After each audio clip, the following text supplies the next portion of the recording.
When Verzenio wasn't working, the next choice after discussing it with Dr. Lynn and my oncologist here locally, what to do, there's always decisions on trials or um, what should be the next line of treatment. And I think given the fact that with the brain mets, it was really tricky to get on a trial where there was no other measurable disease in my body.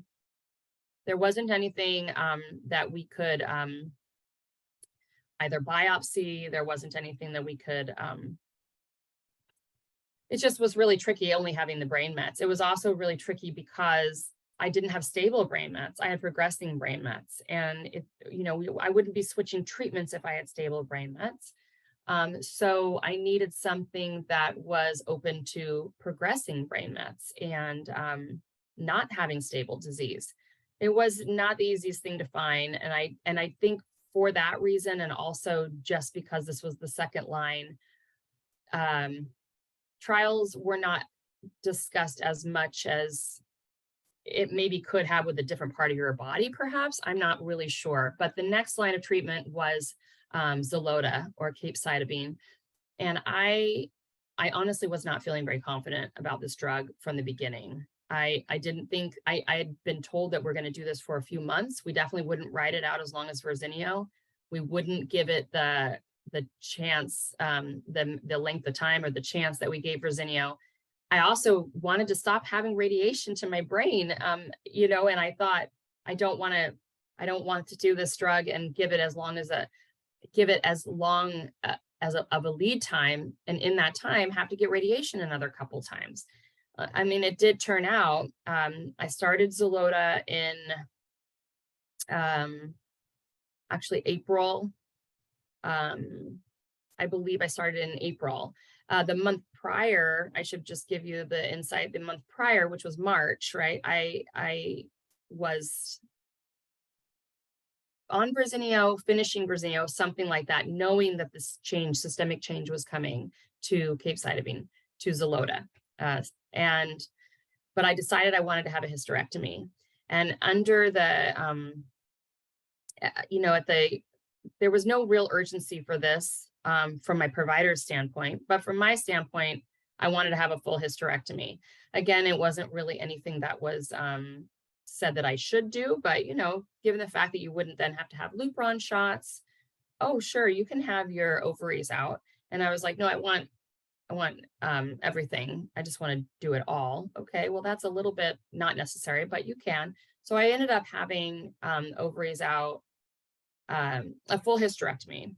And in the pathology of that, it was found that there was lobular breast cancer cells in my ovaries, which again put me into a tailspin of finding more metastatic disease in my body. I think I did know it was there, obviously. I don't think I just had brain mets at this point. I was understanding enough about metastatic disease to know that there's microscopic disease in my body, but to have it found in my ovaries, again, it was found at a very microscopic level. There was no large masses. There was nothing that the surgeon who did the surgery didn't think anything looked. She was really shocked to find this pathology because it was just on a very microscopic level. Uterus was fine, fallopian tubes was fine, that these ovaries had this. And again, this is another area that I've since learned a lot about lobular and found that it can travel to the ovaries as kind of an unusual site for of this particular type of breast cancer, lobular breast cancer. So this was another area of metastatic disease. My providers, my doctors did not get too worked up on this. They did not consider me, at any greater risk or that we need to change treatment or change courses. We were just going to move forward with Xeloda and see how it did. So I would say around April, May, and June, I was on Xeloda, about 3 months. And in this time, I had, I think, the third round of SRS. At this point, there's 3. On Xeloda, We're going to wait and see how it does. We're going to scan and see. And again, another couple Mets popped up. So in this time period, it's been now, almost a year. I am looking at another systemic change in treatment, and I am looking at a fourth round of SRS to, I think, a total of, if I was doing all of it, maybe 10 Mets at this point. And I am just not sure where this is going. It's obviously very disturbing to have any treatment fail you. It's really disturbing to have two treatments fail, especially one that you have such high hopes for, like first line of treatment, to think that Verzenio wasn't going to work. I had a friend who was on Xeloda for a long time, and that was working for her, including her brain mets. But I never had substantial hope for Xeloda.